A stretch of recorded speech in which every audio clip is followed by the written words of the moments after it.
Hey guys, welcome to our new video series Headlines, where I'll be rounding up the week's biggest stories for all of you. Let's begin with the US impeachment hearings. The US president's first public impeachment hearings happened last week in a continuing saga that rivals Deadpool. For the number of times he's been sliced, diced, shredded, and burnt, he's still there. The president has been accused of using his public office for personal gain, and enough evidence has been unearthed from records of his phone calls with the Ukrainian president to start the impeachment process. The Cheeto King has gone from being totally uninterested in the whole affair while hosting bestie Erdogan to denying that he's been scaring off witnesses on Twitter, saying that he's just been exercising his right to free speech. The impeachment hearings will continue next week, and right after that will be the president's chance to defend himself against the accusations. I'll be whipping out my popcorn when this starts. The pathological liar that he is, Mr. Trump will be telling his first lie under oath when he swears to tell the truth. But there's still a lot that has to go down for an impeachment, with the Senate controlled by the Republicans being the biggest obstacle. Evo Morales, the indigenous president of Bolivia, decided to step down after 14 years of leading the country, when the chief of his armed forces suggested that he leave following widespread protests after a sketchy election victory on October 20th. Evo's decision on November 10th was followed by a quick run-up to Mexico, where he was granted political asylum.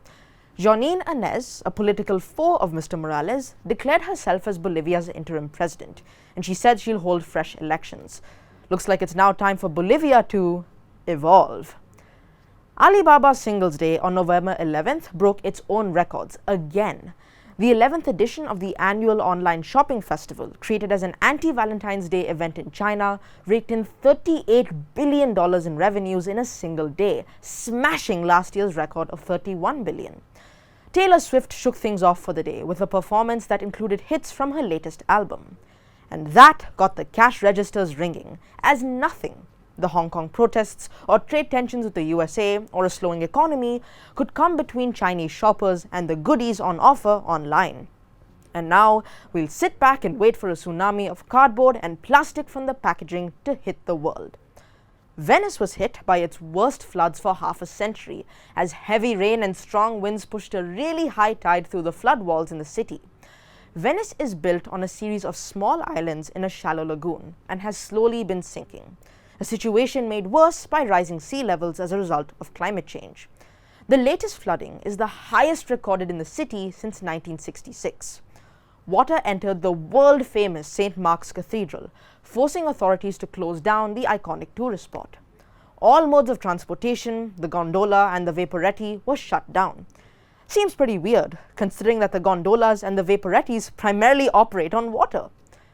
India's Supreme Court delivered their verdict on a long-contested dispute in the Indian city of Ayodhya. The dispute began in 1992, when a mosque in the city was destroyed by Hindu mobs who claimed that the area under the mosque was the birthplace of the Hindu god Rama. 27 years for a verdict? That's almost 2 full lifetimes for us people.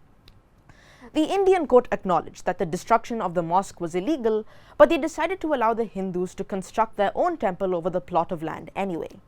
In turn, the court also provided land for a new mosque to be built.